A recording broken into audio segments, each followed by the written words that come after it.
Day in my life with my babyng makulit.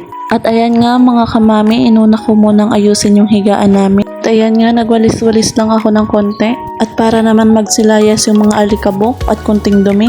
Tabo! Tabo! Tato! Tato! Tato!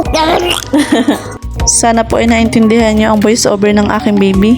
Nainggit dahil nagbo-voice over din ako, kaya magbo-voice over din daw po siya. Pagkatapos ko nga mga kamami magwalis ng kaunti ay naglagay na rin ako ng sapin dito. At ayan nga, gusto pang tuminulong ng batang makulit. Di pa man lamang ako tapos maglagay ng sapin, inilalagay niya na agad yung mga unan at kumot. Oh! Bebe! Bebe! At dahil nga tinulungan niya ako sa pag-aayos ng aming higaan, itutulungan din naman din daw niya akong mag-voice over. At ayan nga, tapos na naming ayusin yung higaan.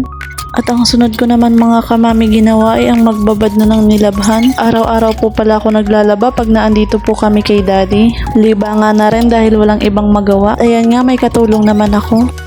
At habang nakababad yung labahan ay binihisan ko na din po agad ang aking anak. At ayan, gutom na sa kakatulong kay mami niya.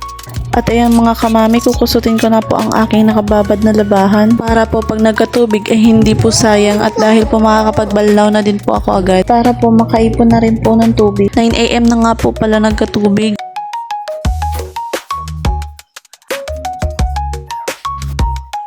At ang sunod ko pong ibababad ay yung sapin na tinanggal po namin kanina. At ayan nga po, nung nagkaroon na po ng tubig, labo-labo ko na pong piniga yung nakababad ko pong labahan kanina. At ayan nga po, tapos na, nakapagbalnaw at sampay na rin po ako.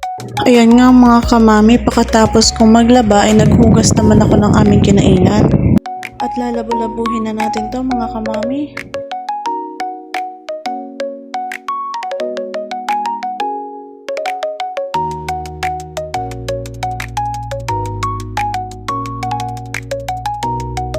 Pagkatapos ko nga pong humugas ay nilabaran ko na rin po ang aking anak dahil po sobrang init at nangangamoy na po siyang pawis.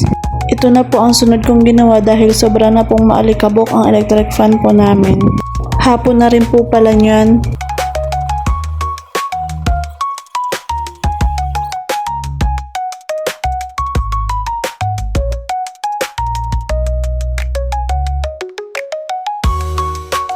At yun lang mga kamami. Bye-bye!